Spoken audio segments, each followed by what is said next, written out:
Hello, Rise Builders.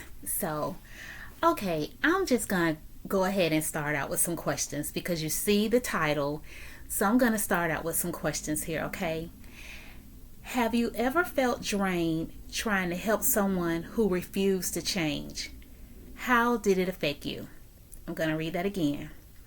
Have you ever felt drained trying to help someone who refused to change? And how did that affect you? I got another question. What boundaries can you set today to ensure you help people without sacrificing your well being? That's a good one. What boundaries can you set today to ensure you help people without sacrificing your well being? This is a challenging one for me because I gravitate toward people, people gravitate toward me, and I just believe in helping people where I can. And sometimes I have sacrificed my own self or my own situations, circumstances for those individuals. And I'm sure you all can relate to that as well. When you're just a natural helper, that is what you do. But sometimes you can crutch people and not even realizing that you are crutching them by helping them so much. So we have to realize that we can't help everybody. We really cannot. And we have to set some healthy boundaries and learn how to not feel guilty by doing so, because the guilt will try to choke you out. It will try to choke you out. And sometimes people are not aware that they are posing that guilt on you. But then guess what? Sometimes people are. Some people are really good at manipulating you. Parents, think about it. Kids know exactly how to manipulate. And that goes vice versa. Some parents know how to manipulate their children, play their children against one another. So, y'all, this might be one of those ouch, amen situations that we talk about because it's kind of uncomfortable in a sense, especially if you are a nurturer. If you are a, born certified nurturer. I'm going to read Matthews 10:14, and it reads, "If anyone will not welcome you or listen to your words, leave that home or town and shake the dust off your feet." If anyone will not welcome you or listen to your words, leave that home or town and shake the dust off your feet. What I get out of that is once you have tried your best to assist others the best that you can and they are refusing to change, you need to leave that situation alone. You need to have enough common sense, wisdom to walk away. Shake the dust off your feet. You're done. You're done. You're going to have to walk away. You are going to have to walk away. And like I said, for the most part, people believe in helping other people. But then sometimes those individuals, they refuse to change. They don't want the help. Sometimes they just want to hear themselves talk. They want to talk about the same thing over and over and over again, but they are not willing to change. They know they are in an abusive relationship, a toxic relationship, and they want to just keep spewing that on you, but they're not willing or ready to move on.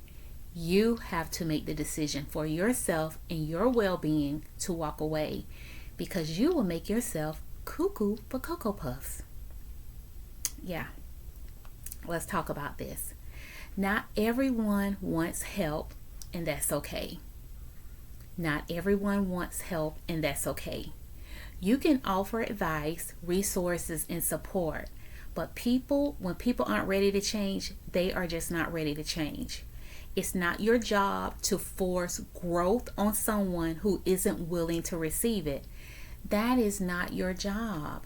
You're like, well, that's my baby. Your baby is 27 years old. old enough to know right from wrong. Ouch and amen, right? Leave it alone. Leave it alone.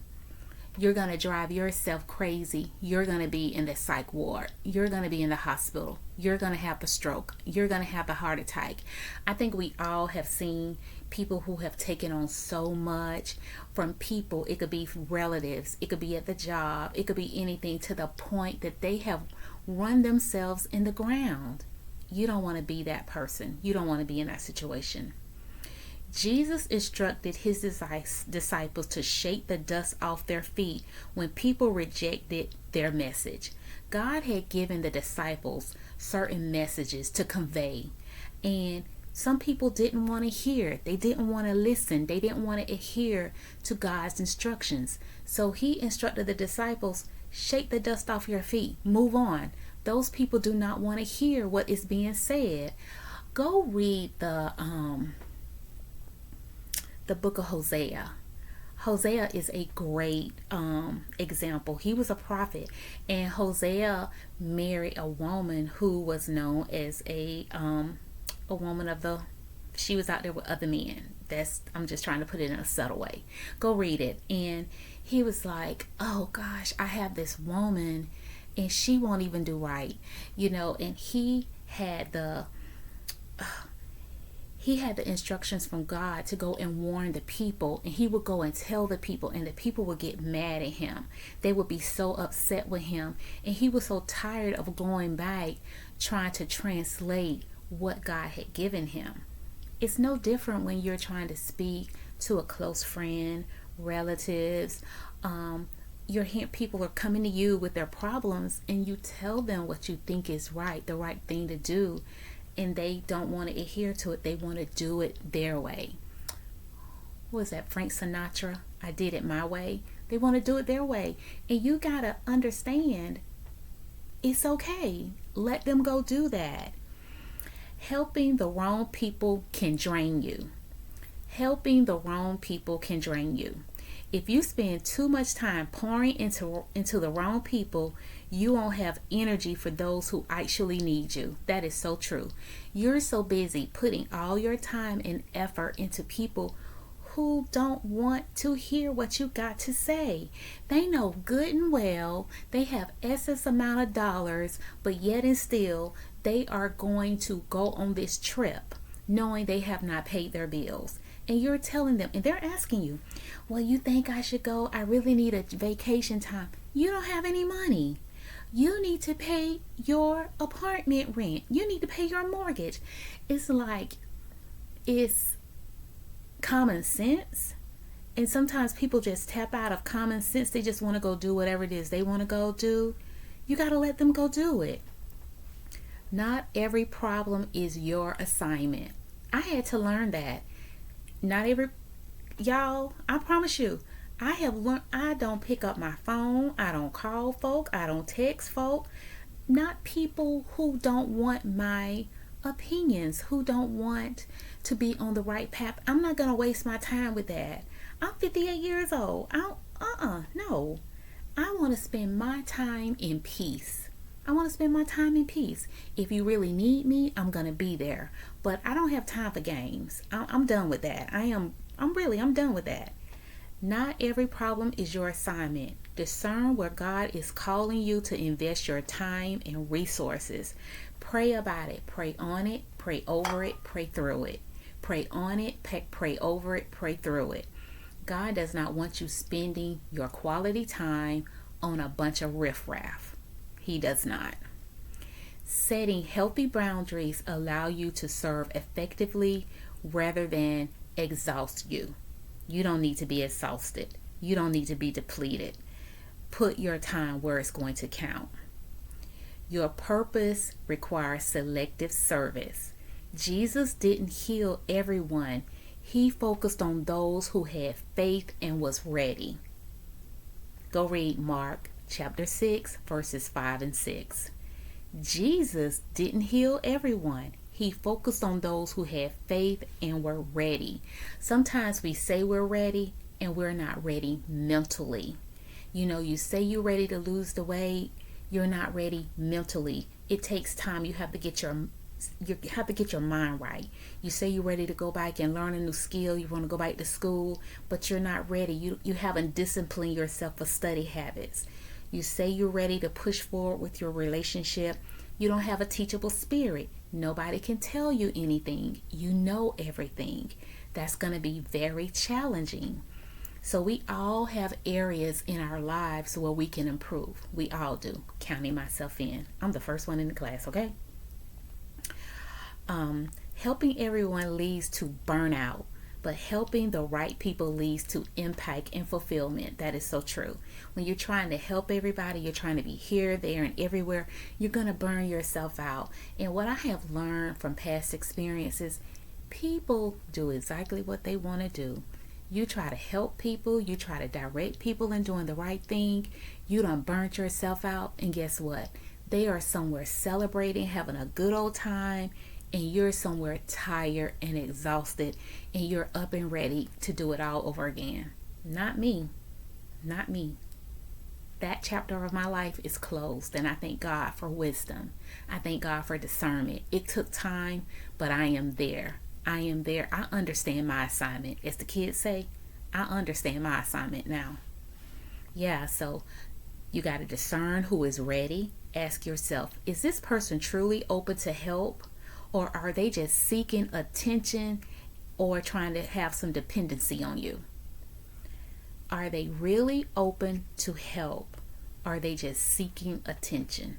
There's a difference. Set boundaries. Learn to say, I can't help you with that without guilt. Boundaries protect your time and energy. I just can't do it.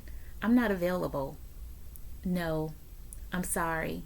If you want to provide an explanation, you can, but you don't. You do not owe anyone an explanation when you say no. No is the final word. No. Pray for wisdom. Ask God for discernment on where to invest your time, who you are truly called to help. Let go of guilt. Understand that saying no to one thing means saying yes to something more aligned with your purpose. No. Say it with me. No. One more time. No. For the road. No.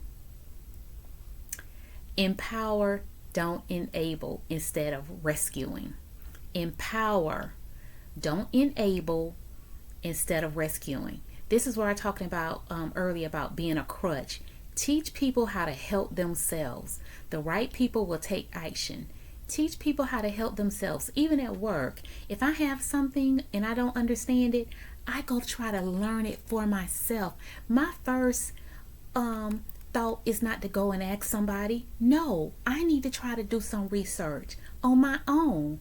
I need to study to show myself approved. I shouldn't just be jumping off the first thing I get a challenge. I don't know what to do. I'm going to go ask.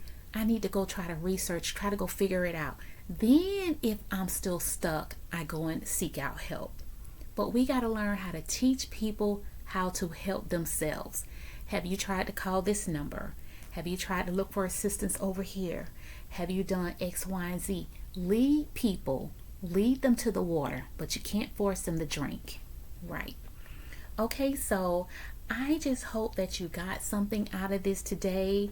Put some boundaries in place, and just remember, you cannot help everyone, and there is no need for you to feel guilty. All right, until next time, continue to grow and glow in the Lord.